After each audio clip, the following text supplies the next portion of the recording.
right, so let's talk about economics when it comes to box trucking and cargo van. All right, box trucking. So the first basic thing I think people need to think about when it comes to starting a cargo van and a box truck business. In the beginning phases of your research phase, when you're doing your business plan, is the economic state of the industry, the logistics industry, and the main thing that you should study is going to be supply, oops, and demand. Listen, we've debated this, not debating it anymore because what's known don't need to be explained. If you are in logistics, if you are in the cargo van business, if you are in the box truck business, I don't care what niche you're in. You could be doing Amazon Relay, you could be moving, you could be doing OTR, you could be doing local curbside, you could be doing big and bulky, you could be doing you could be the driver of a cargo ship with cargo containers. You could be intermodal. It's all based around supply and demand. You're moving goods. The more goods to move, the better opportunity it is for the people that are in the industry, the suppliers. The less goods, the less demand. That means less goods. That means you still have supply, which is going to be you in any niche fighting for less opportunity. And we already know how that goes with the rates, so on and so forth. Supply and demand is very important. It pertains to every single thing, every single niche, cargo van, box truck. You have to understand that. You have to understand that. If you got a specific amount of box trucks in any niche in a specific area and volume is high and everybody's doing good and margins are good due to the volume because the rates are higher. And then those consumers that are keeping that volume up because they're spending money purchasing whatever it is, right? Just something happens within the economy that affects them and they stop buying. And let's say that demand goes down 50%, that's going to affect the supply. There's no way around it. You're going to have that supply that's still there that's fighting for those customers. Let's look at it from we could look at it from any point. Let's look at it from moving. I have to move. The first thing I do is I go search. Whether I go to Google, I go to Thumbtack, I'm searching. I have to move. I have a plethora of supply to choose from.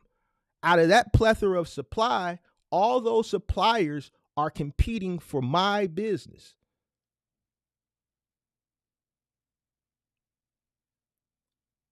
If you times me times X amount and it can meet the supply comfortably and everybody's winning, that's great. But what if something happens in the market? Something happens in the economy that affects the way consumers buy. We stop buying. The housing, the interest rates go up. All right, we're going to stay put. Less people moving. Less people building homes. That affects the building materials. A lot of that stuff gets moved on a flatbed. It affects the movers, less people moving, which means the moving companies have to compete for less opportunity. I was doing some roadie content and I kind of abandoned it. I didn't even finish the 10 episodes, right? I shot the footage, but the reason why I kind of abandoned it because there was nothing to shoot. You see gig content creators now stating kind of what I was alluding to. I just didn't do it. I said I wanted to see someone else forecast peak season. Every year when I do it, it gets met with backlash. I always end up being correct, but I wanted to see if someone else would be brave enough to forecast it. And if they were wrong, nobody did it. But now you see the gig tubers. Shout out to Cars and Cribs. I saw Pat Gigtainment. I think I might have saw one other gig tuber say, "Yo, where was peak season? We were out here. There was nothing."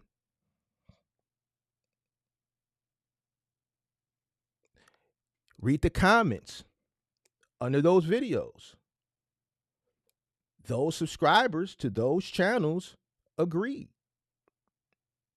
Now, here is a time period where people expect volume to be enormously high. Let's just say high. I don't want to throw any describing words in there. Let's just say high. But here's another year where what older people or people who were in the industry prior to the pandemic traditionally may know what peak season looks like. The people who came in during that specific time, all they know is what it looked like from a pandemic perspective. But once upon a time, you could expect enormous volume during the holiday season. And for some reason, it's not like that anymore. What did the gig apps do? They cut off the waiting list during that time period. So when I hear people say, "Oh, supply and demand doesn't matter," how doesn't it? It proves true every time. What did the gig apps do during the holidays? In October, they opened up the floodgates. All the people that were on waiting lists, they were no longer on waiting lists. That brought in supply. The purpose of the gig apps is to meet the demand for the holiday. Our purpose isn't to enrich you. Our purpose isn't to make sure that the demand is so high that the rates are high so it can suit your fancy. No, our job is to make sure that we get the items to and fro in a time efficient manner. So we're going to open the floodgates of supply. Was there demand there? Yes, there was demand there. But there was also increased supply.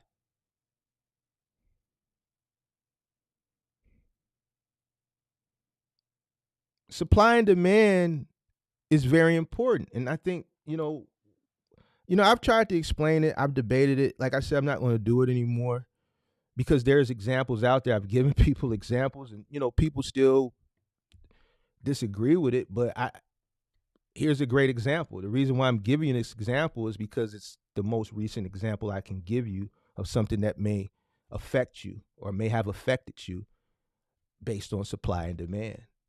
People definitely bought stuff. I don't think the volume, it doesn't equate to the pandemic. Of course, I don't even think it equates to what a holiday season, peak season looked like 10 years ago. It's just people's shopping behavior is different now. But there was increased volume. The reason why I think a lot of the gig tubers didn't see it, and which is why they're putting that content out now, in hindsight, looking back, is because of the increased supply. They opened up the floodgates. They opened up the floodgates, and that increased supply, it covered that higher demand to the point where the rates were lowered, and what you expected to see, you didn't see it because it was just getting snatched up right away. So you have to understand supply and demand coming in. You have to understand it. You gotta know that you may have to pivot, you may have to transition, and it's not going to be, like this. Business is like this. It may go up like that, then you may have a drop down like that, then you might have some stability. You may go up a little bit, come down. That's what business is.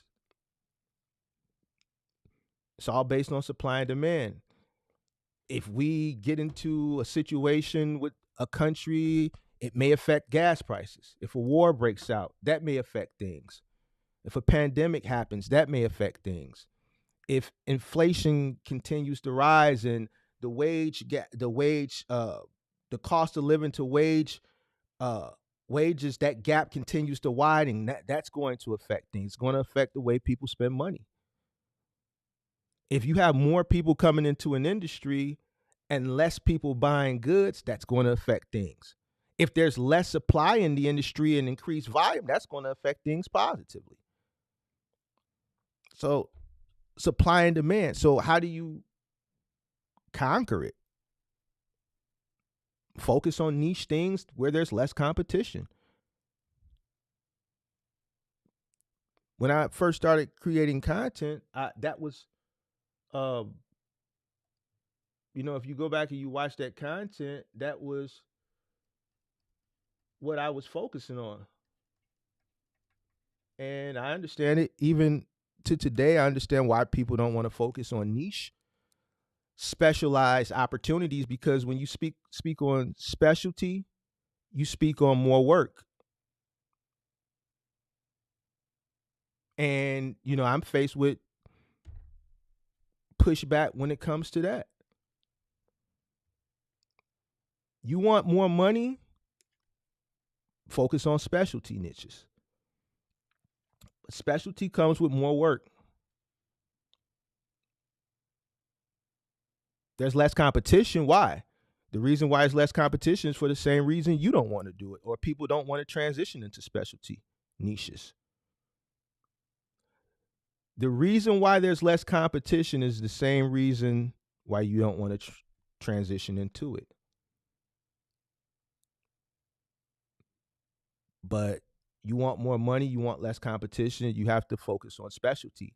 Everybody runs to the easiest thing. Everybody runs to what's the easiest and has the lowest barrier to entry.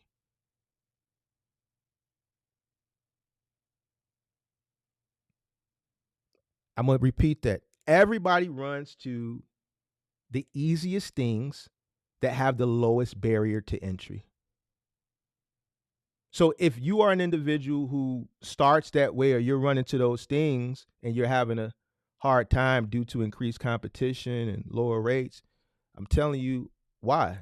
Because you're not the only one. Everybody goes to that. You have to, at some point, make it up in your mind that you want to transition into something higher paying in a specialty niche. If you want to stay in that realm, then you have to compete, which means you have to do things, think outside the box to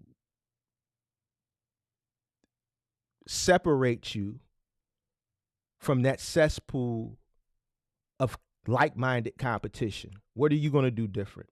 What sacrifices are you going to make? Where are there problems that haven't been solved? You have to think about the things that they're not thinking about to separate yourself from that cesspool. All right, demand.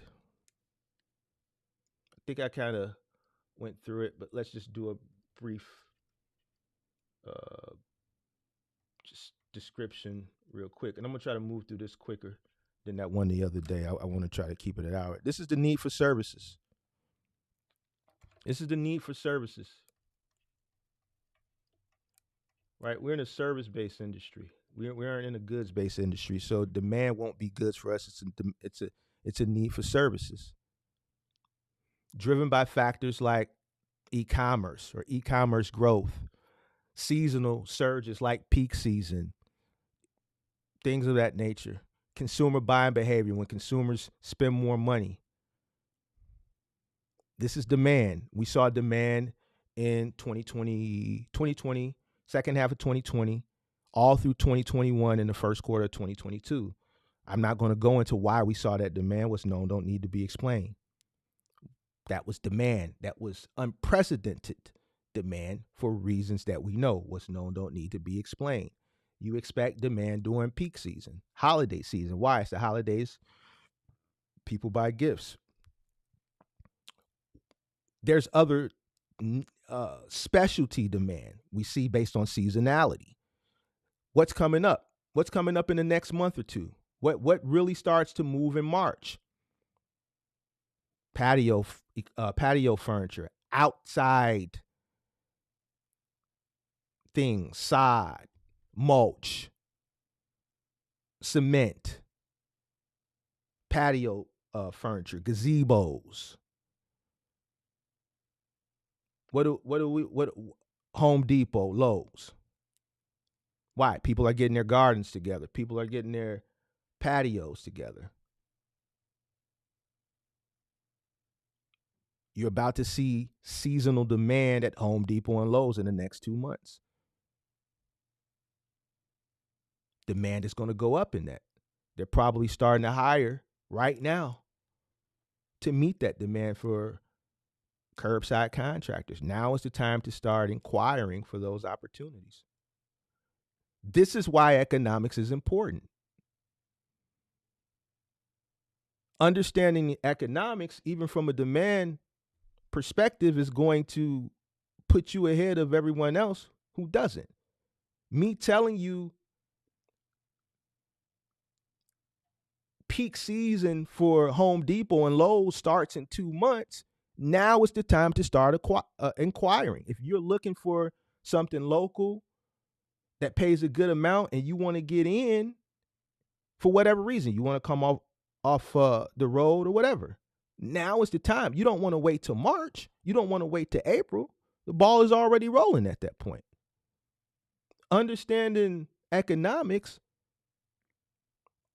from a supply and demand perspective is going to put you ahead of the curve. It's going to put you ahead of the competition. All right, that's a gem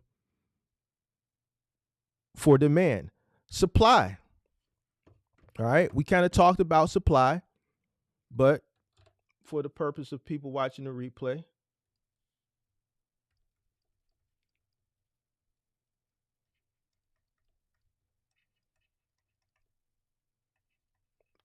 it's going to be the providers. You are the supply. You are the supply, and all your competition is the supply. That's fighting, that's bidding, that's competing to meet the demand, regardless of where the demand is at. More demand, better for the supply. Less demand, worse for the supply. All right? You are the supply. You and all of your competition. All right? Where are we at? We got 67 people in here. All right, let's go cost structure.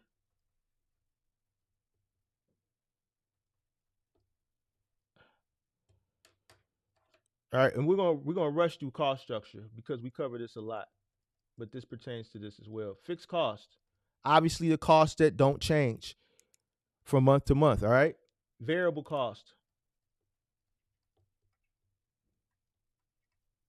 Those are the costs that do change from month to month. All right, this is very instrumental in your business, even from an economical standpoint. It's imperative that you calculate your cost. It's imperative that you calculate your cost.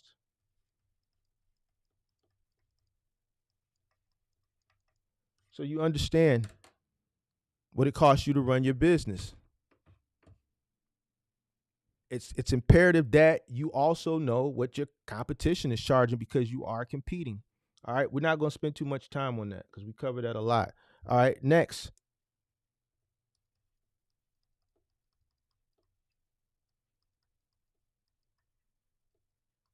We're not going to spend too much time on this either. All right, pricing your services. Pricing your services. First thing you should do starting, and you should do it often, you should do it frequently.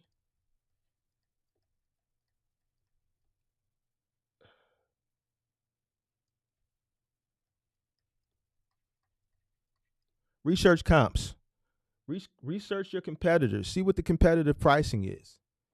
And then you want to put yourself in a nice little cushion, depending on where you're at in your business. Obviously, if you're starting, you should be charging a premium rate for obvious reasons. All right. You want to put yourself in the market. All right. You're not going to be able to get a stronghold on the market on the new and no one knows you. All right. So you have to insert yourself into the market. And the best way to do that is competitive pricing. You're going to have to charge lower. you're going to have to set price points that are going to appeal to a consumer to give you an opportunity. They're not, there's no reviews, there's no referrals that they can get. So you're targeting a specific customer, a customer who's willing to take a chance on a new business.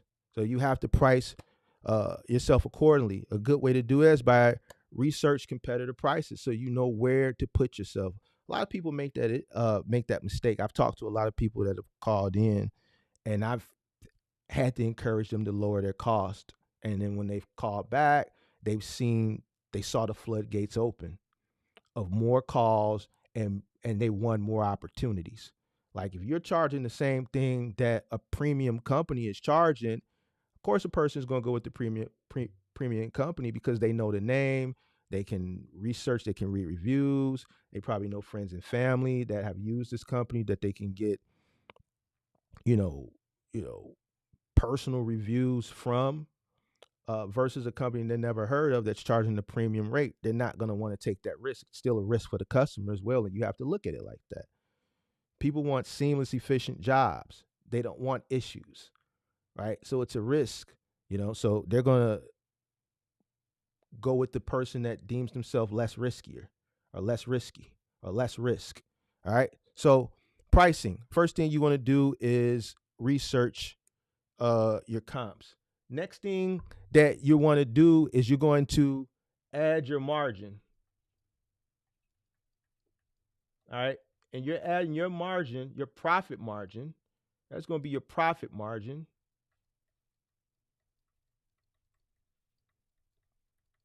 on top of your cost, right? Because you know your cost. We already covered that. So now you want to add your profit margin on top of the cost. You know what it costs you to run your business. Now you want to add your profit margin. A reason why a lot of people don't make money is because they don't know what it costs them initially to even know how to price point their self at profit. Any niche. I don't have to go through the different niches of box truck and cargo van. This is in any, and if you're creating a business, you're creating it to make money. So you have to know what it costs you to run your business to be able to know how to price point your services at profit. Like a lot of people that we see are pulling prices out of thin air and don't have a formula on how they came up with it. And then you're running, but you don't see any growth. It's probably because you don't know what your margin is. That's due to you not knowing what it's costing you to operate.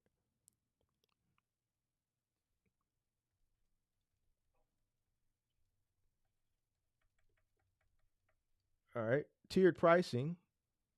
And this is based on services. And this can go in any niche. Tiered pricing. You got your basic flat pricing, but then you have your tiered pricing for additional services. For instance, if you're doing final mile delivery from a big and bulky perspective, there's a few different tiers there. All right. Let's look at it from this. Just to give you an example, then you can correlate this to whatever your specific niche is. Let's look at final mile um,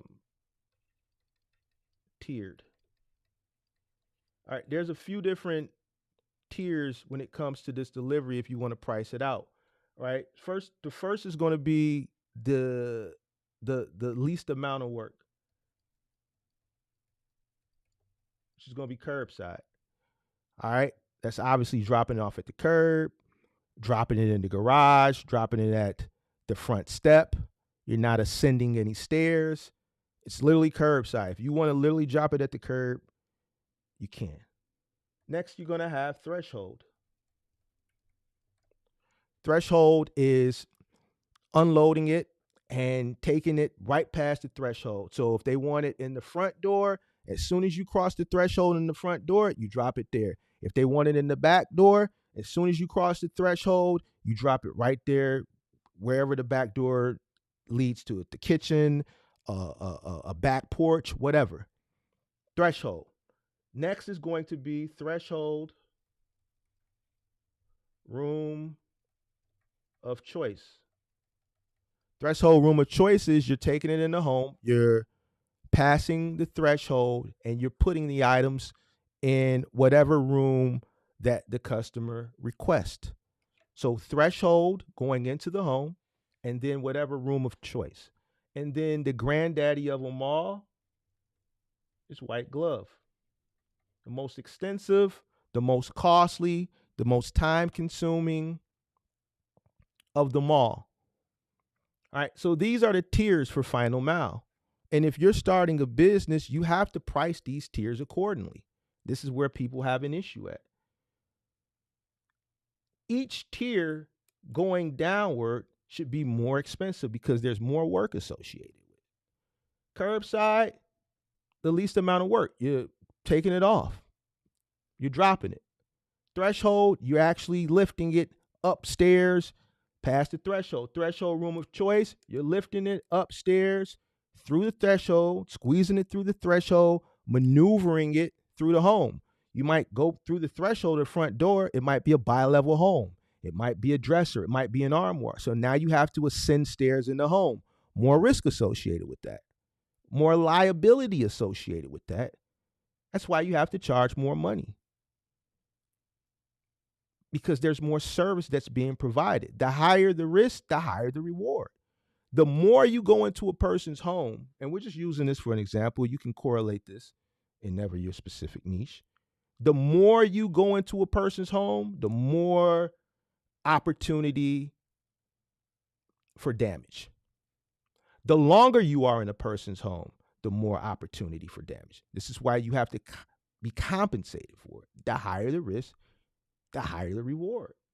White glove, the granddaddy of them all. Why? Because now you have to go through all these levels, and now you have to stay in this person's house, unbox things, and put things together. What if you're dealing with something that's press wood and you don't use a driver drill, you use an impact drill? It happens. It happens. And you don't finesse that trigger and you drive that screw into that, let's say, baby crib or to that dresser or to that bed frame, and it's not real wood, it's pressed wood, and you split it. It's no good now.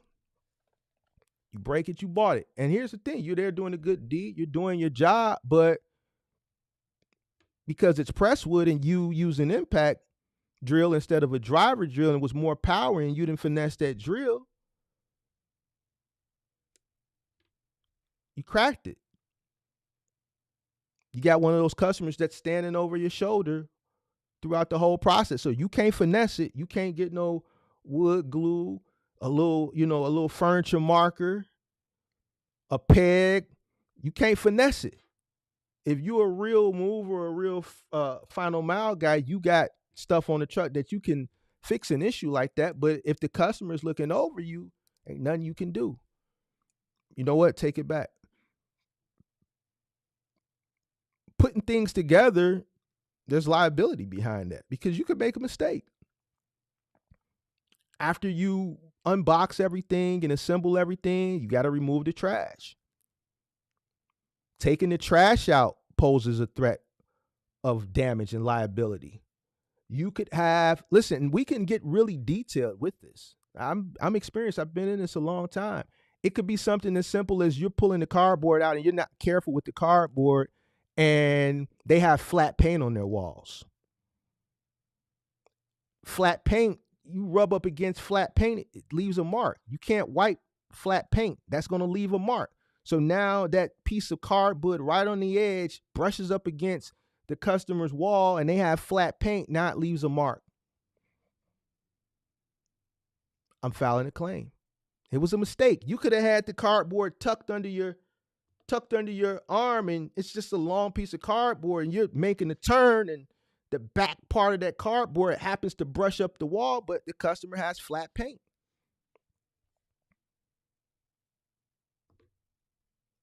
And they're watching you. They know they got flat paint, so they know they can't just go take a rag and wipe it because that's going to make it worse. Got a claim. Simple mistake.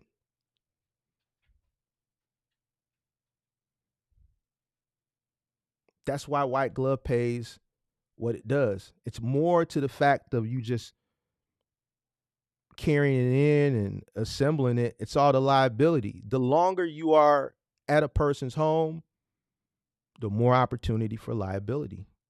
All right. So, from a moving perspective, final mile perspective, from a over the road perspective, each service, you use your lift gate, there should be a fee for that. You touch the freight, you should be charging a fee for that. With moving long carries, there's a fee for that. Stairs above a certain flight, depending on the company, normally we do anything over 3 flights. There's a fee for that. There's a fee for each additional flight. Believe it or not, people buy things, they don't do any measurements. You gotta understand, people that hire service providers in this industry, they're not the professional. You are. So they'll go to a store and they'll see a couch that is a traditional couch, a contemporary couch that's, made with today in mind. But they may live in a building that was built in 1920. We got a lot of that here in Chicago. You got buildings that were built in the early 1900s, late 1800s, where furniture wasn't as big and bulky as it is today. And a lot of this furniture may not fit into a traditional 2-flat that was built here in 1910, 1920. Trying to get it up to the second flight of stairs, it's just some of this shit just won't go. Or it could be in a building where they ordered a really, really long sofa and the freight elevator, it just won't fit. We've had it. It's not a newer building, it's an older building. Freight elevator isn't that tall. I've had situations where, look, it's not going to fit. Come on down. We want to show you. We went in every angle. We tried to put it in on an angle. It's not going to fit. The engineer in the building, yeah, man, that's not going to fit. Back in the day when I first got started, we used to could put stuff on top of the freight elevator. Some buildings would let you they'd drop the freight elevator. You can slide whatever it is on the top, and they'd slowly, manually use the elevator to take it up to whatever flight. They'll stop the elevator right before where the doors open and you can snatch it off. They stopped doing that. All right, so now it's like, look, okay, you're in a high rise. This couch is long. The elevator is not that tall. It's not going to fit. What do you want to do? Well, can you take it up the stairs? Sure. But after the third flight, it's going to be $20 a flight. Have customers paid it? Absolutely. Have customers declined? Absolutely.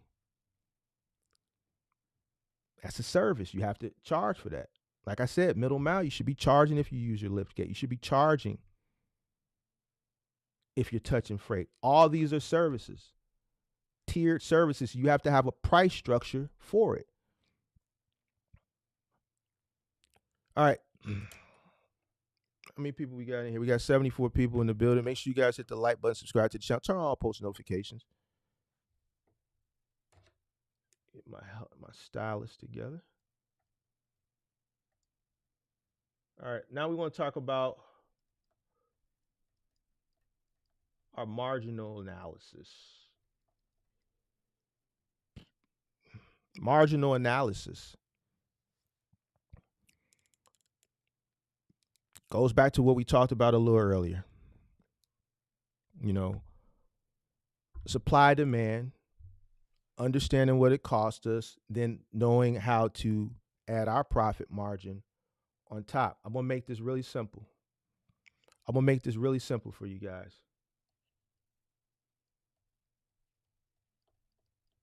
Shout out to Paul. Shout out to, was that Paul Smith in the building? Let's do this.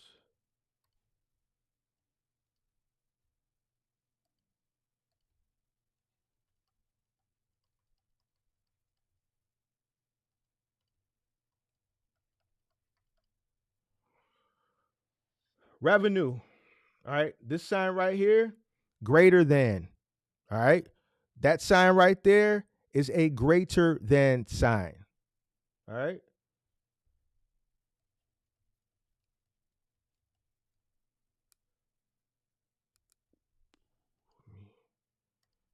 I'm trying to make this as neat as possible, guys. Just bear with me. Oh, and I just want to make sure it's people that are coming to and watch the replay.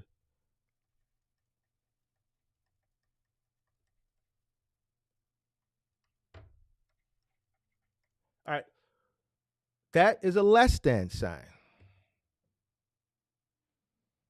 Revenue greater than additional cost, revenue less than additional cost.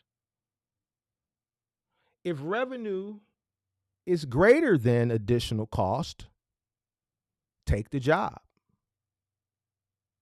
If revenue is less than additional cost, decline the job. Simple as that.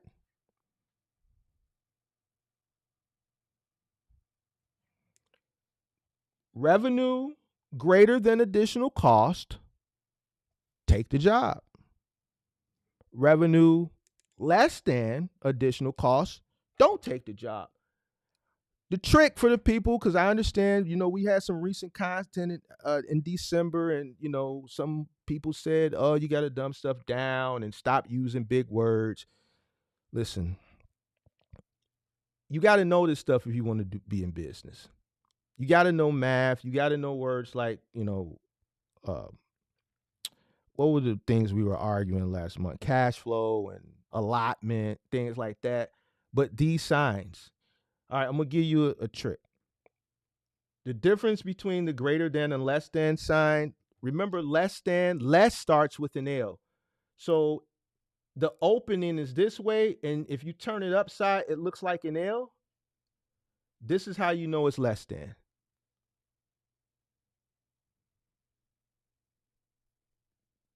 If it looks like, if you turn it right side up and it looks like an L, then that's less than. L for less. Less starts with L. All right, so less than. If the revenue is less than the additional cost, don't take the job. Point blank simple. I'm not going to expound on that. I'm not going to expound on that because I want to. That's as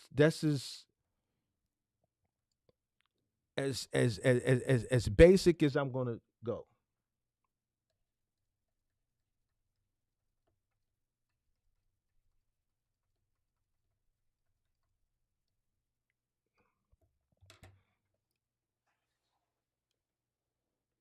Maximizing the output. Maximizing the output on your business resources. You know what that would be if you were doing OTR?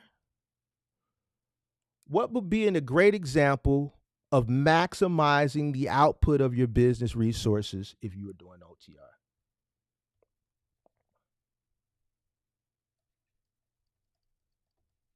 Let's get some user engagement.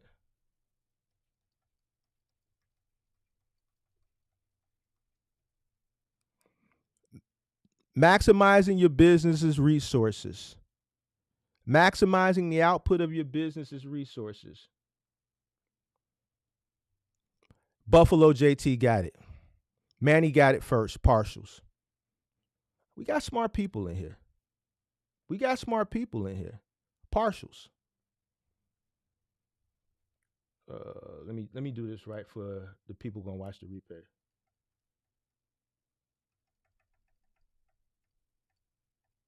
Oops. Give me 1 second, y'all.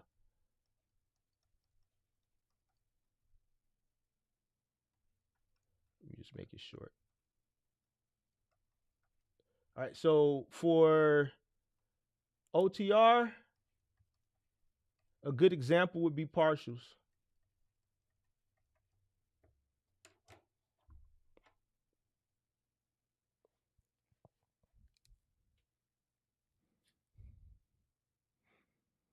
Combine smaller jobs into one route.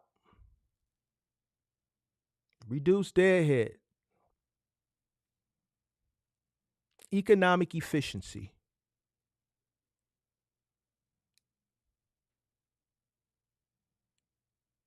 Now, this is going to separate the people who win versus everybody else. This is why things like economics is important in business. When people say things like it's not, it just baffles me. Education is a tool. And when people shun education, it baffles me. It's there for a reason, ladies and gentlemen. And I'm going to leave that where it is. I don't think I used a final mile example for our last bullet point. I use an OTR example for this bullet point. Let's go with risk management. Let's go with risk management. Let's see. Do I want to switch colors? Nah.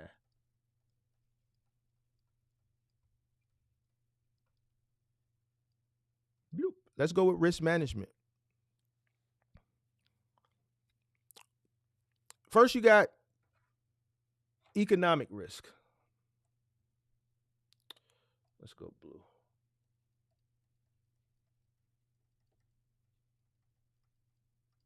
You got economic risk. What are some examples of economic risk?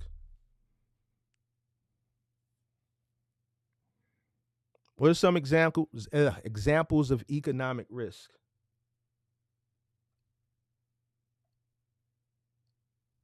I'll give you one. Recessions. What else? All right, nobody?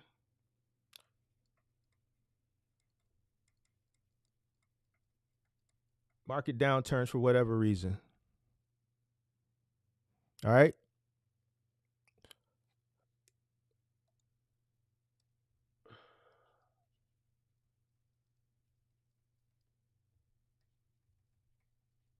Operational risk. What's some examples of operational risk?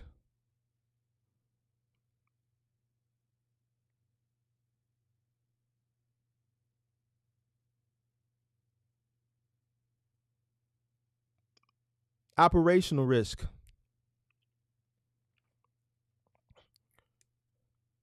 Manny, diesel prices would be an operational risk. So fuel prices. Manny, diesel prices wouldn't be economic risk. That would be operational. So fuel prices and let's say breakdowns.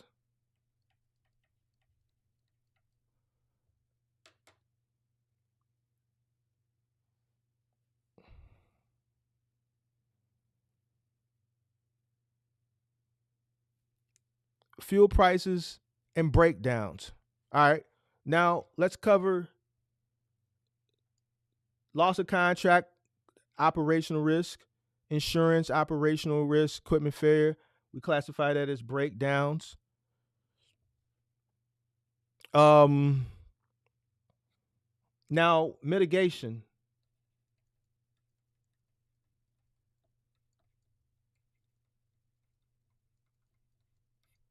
Mitigation strategies. How are we going to mitigate this? How are we going to mitigate it? All right. Economical downturns, recessions. What do we do to mitigate that risk? What do we do to mitigate that risk, guys? Come on. What do we do to mitigate that risk? What do we do to mitigate the economic risk?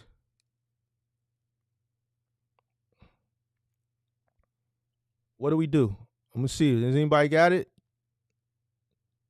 Does anybody got it?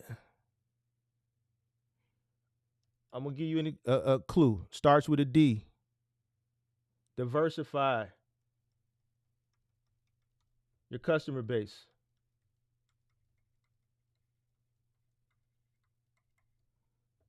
What happened when we had an infusion of supply coming to the market during the pandemic and things start to shift? When that's when I started to create content, what did I tell people? Diversify, transition into something that wasn't necessarily affected by the overabundance of volume decreasing or volume decreasing in that specific niche. Diversify, go into something that isn't affected by that.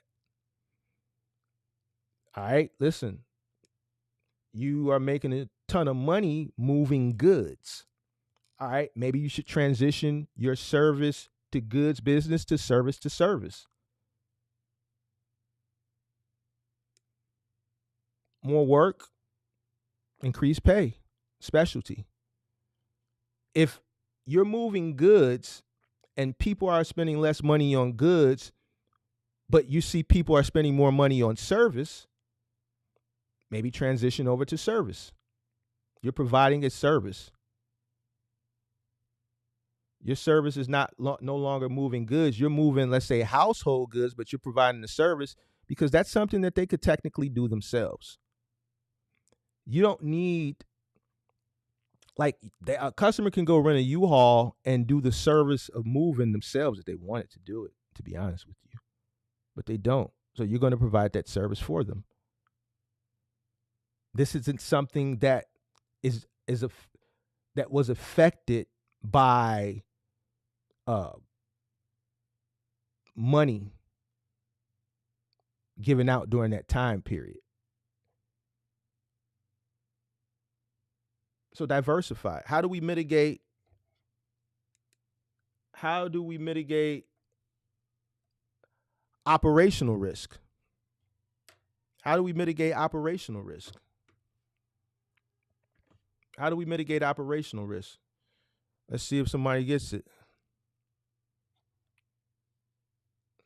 How do we mitigate operational risk? Savings. So let's say build a fund. Build an emergency fund. Cash flow, working capital, so on, so forth. All right, so that's how we mitigate our risk. Understanding risk coming into business is important. I had a conversation with a young man last night, and I was trying to explain that to him. He just didn't understand. Matter of fact, like, I think last month, my content was based on trying to explain the risk associated, and I think I was misunderstood. So, there's risk associated with anything, but you want to mitigate your risk as much as possible. You want to have a plan to mitigate your risk. Me personally, I don't think there's nothing wrong with mitigating. I think you should mitigate your risk. So, I'm gonna leave that there. All right, we just doing it surface level. We just going surface level with a little bit of sauce. With a little bit of sauce, not too much sauce. We ain't gonna overdo the sauce. Okay. Every decision you make in business, should come with the opportunity cost. Can't win them all. If you take a load, you're going to miss another one. That's just business. Everything you do in business is going to come with an opportunity cost. And guess what? You could take a load and you could miss another one that could be potentially more lucrative. That's the cost of doing business. So, you know what you do? What color should we go? We're going to go with green because we talking about money. Green is for the money. Gold is for the honey. All right.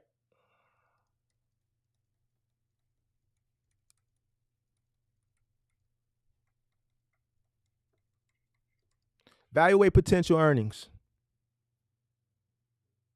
Evaluate potential earnings and costs. For jobs.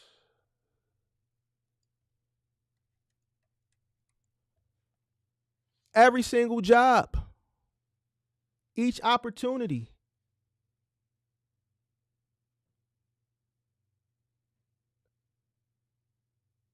If it's something outside the typical scope of work where you have to price it accordingly, then you have to evaluate the potential earnings and the cost. What does it cost you to do it? How much are you going to what type of profit margin? 20%, 30% on top of the cost.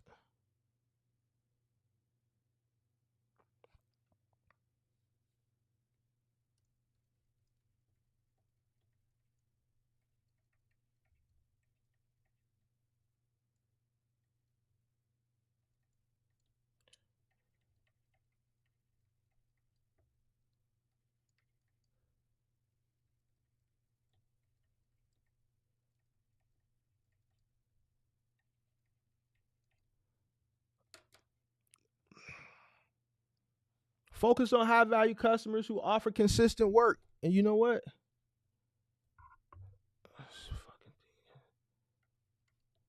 And pay well.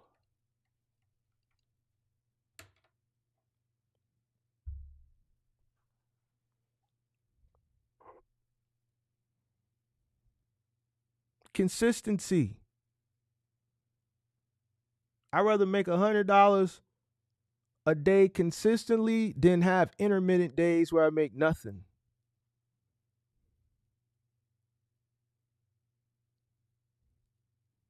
Find customers who have work.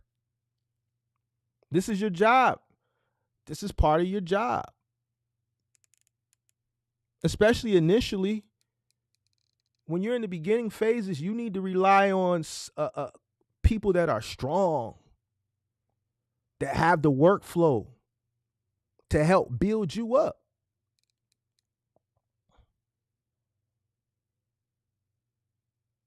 You need to partner with people and companies that are high value, that have the workflow, they can offer you consistent work, and they pay well. Now, when I say well, it doesn't mean they're going to drop a bag on you. It means that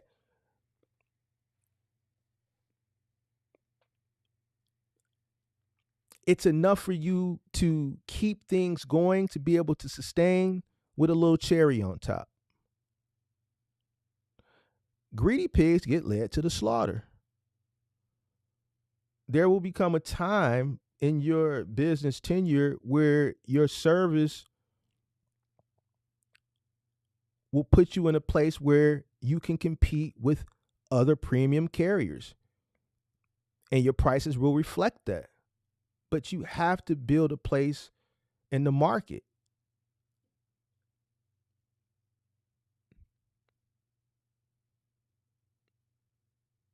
Know what the opportunity cost. Have a price structure, a profit margin that you can add on top. How much is each job going to cost you? You know what that relates to? Customer acquisition. How much is it going to cost to obtain this customer and to complete this job?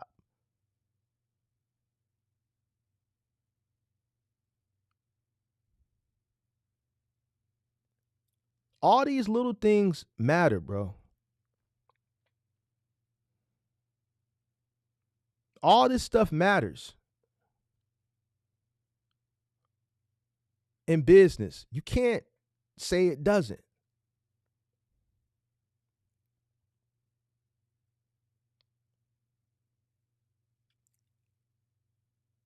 It costs to acquire a customer. That's why it's called customer acquisition.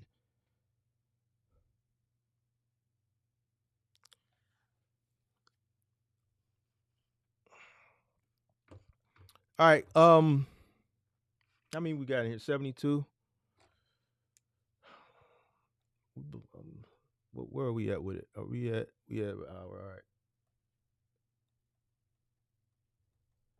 All right. Everybody's favorite word. Scalability. Mark, I want to scale. I want to scale. Help me. Help me scale, Mark, please. Help me. Help me, Lord, help me. Help me. Come on, thing. Help me scale, Mark.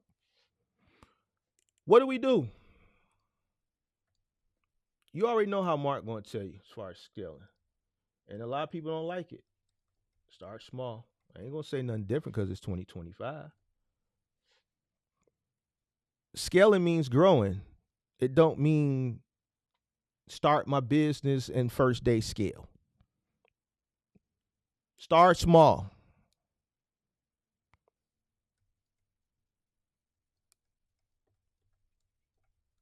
Scale smart.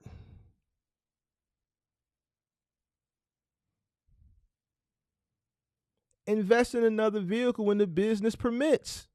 If you don't have business to profit from the first truck you got, or you haven't figured out how to profit from your first truck, now is not the time to scale. When you're in a place of profitability and you're profitable with one truck and opportunities are presenting themselves to you, and you're at the point where you have one truck, you figured out how to profit, you're turning away work, you know what? Those are signals that it's time to scale. And guess who's going to pay for the scale? Shouldn't be you. If you're having to dig back into your pocket to scale, that means your business isn't profitable. Your business should be building the business, not you. You already made your initial investment.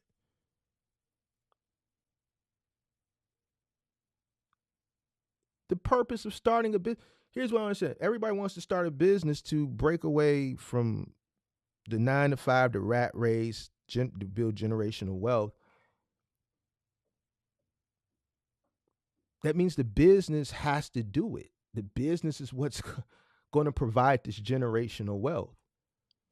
The business should grow the business, meaning that first truck should acquire the second truck. If you're having to reach back in your pocket, that means it's probably not time. And that's just the truth of the matter. That first truck should have recouped, and it should be able to have enough coming in to reinvest into truck 2. And then that cycle should repeat. So on and so forth. The business should sustain on its own.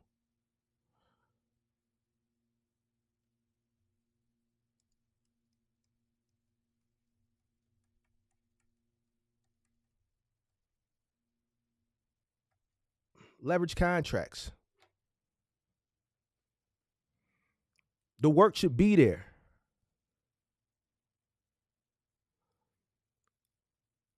The work should be there. The opportunity should be there. If all the stars align, profitability, opportunity, it's time to scale. You don't go get a truck, park it, then go look for work.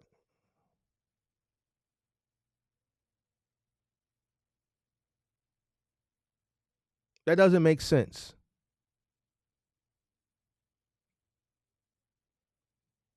You go get a truck, that truck should be ready to run within the first 2 days, if not the same day, depending on the state and the process you got to go through.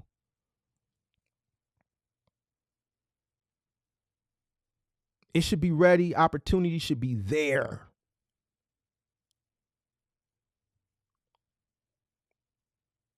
We see people all the time come up. The guy just came up the other day, Dante, second truck. He said it. He said, "You were right, Mark."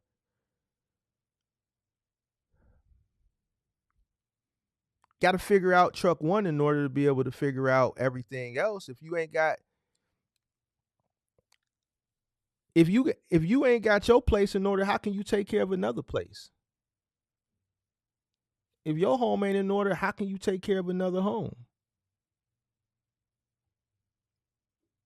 If one truck ain't where you need it to be, then two trucks ain't gonna force it. The whole, well, I'm gonna get a second truck, so that should be profitable. I still have yet to figure out where that mindset comes from. I don't know. I don't get it.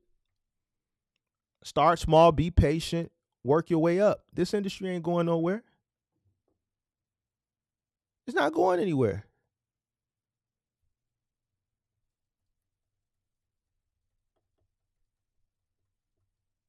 It's not going anywhere.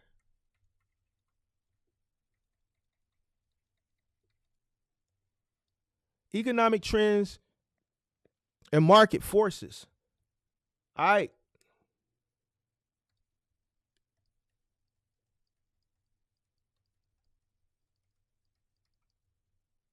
Middle mile guys, you should be monitoring freight rates and market conditions often. You should be monitoring freight rates and market conditions often.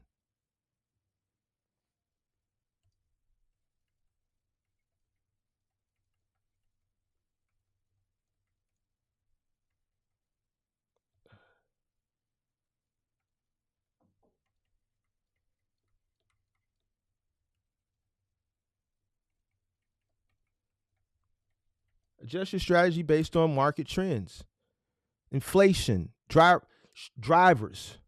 If there's driver shortages, e-commerce growth, whatever the situation may be, you should adjust, right? You should be ready to adjust early, right? Because you're ahead of the curve, because you're monitoring the freight rates.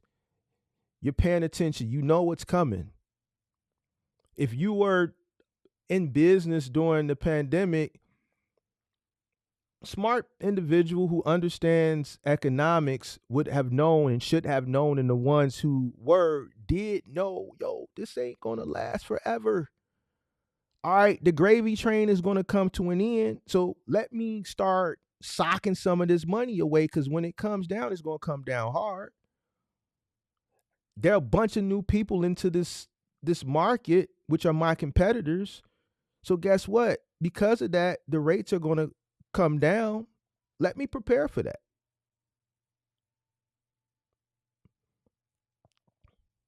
So it's not just monitoring the trends, it's forecasting them as well. Whenever there's a gravy train, it's not going to last forever. You can go to the casino. Yeah, you might roll a bunch of numbers. You think you're going to roll numbers all night? Not only you hitting all your points, you hitting the 6-8. Between each point you hit, you got money on the 6 and the 8. You hitting the 6 3-4 times. You hitting the 8 3-4 times. You hitting your point. You 7 hit 11 7. Throw a point 6. You right back at a hard 6. And you had money on the hard 6. Listen, that streak ain't going. It's not going to go like that. Guess what? That casino going to turn that table off. That pit boss, he going to reach up under the table and hit that switch. When they ready for you to hit that, they going to hit that switch. Look, you going to throw that dice. That motherfucker, it ain't even going to bounce. You going to think it's finna bounce and hit the wall and come back with that 8. You threw that dice and hit the damn table, and it just stopped. You on a roll. You thinking you finna hit that hard 8, your point 8. You throw that dice, you thinking it's it. Bop. 7 out. Everybody else, they get a point, right back, 7 out. Point, right back, 7 out. Point, right back, 7 out. You could be on a three shoe winning streak on the blackjack table. When they ready to turn it off, dealer's face card showing up. Don't worry about it. Flip it up. Got an ace underneath 21. Let me get all of that.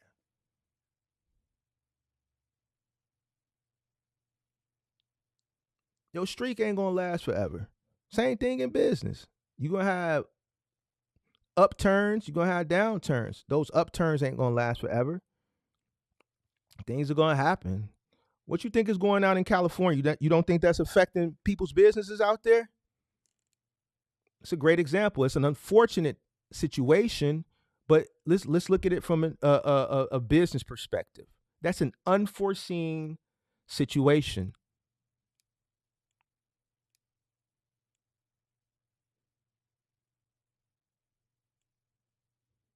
You have to be prepared for it. We don't know what's going to happen. You could be in a market where you're having a business in trucking, like one of these markets in the lower Midwest or on the East that got hit with snow.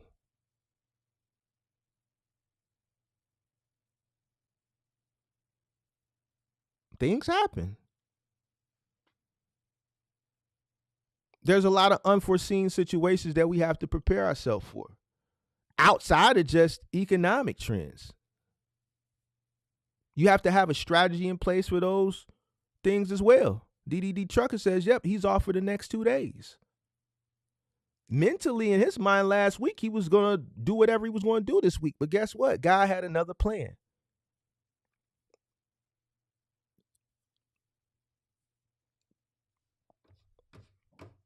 It's business. You have to be prepared.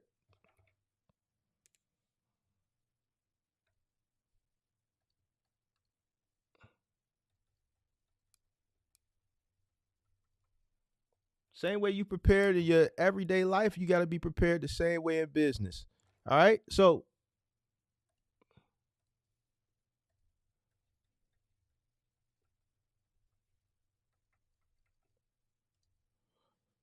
understand our costs, right?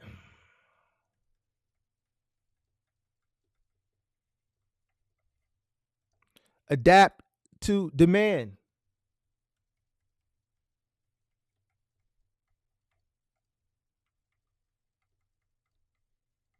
Focus on efficiency, right?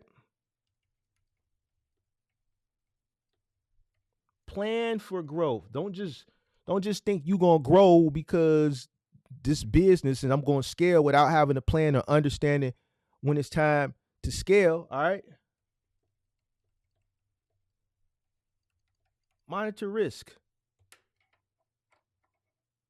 Basic economics 101 for logistics. I tailored it specifically for box trucking and cargo van.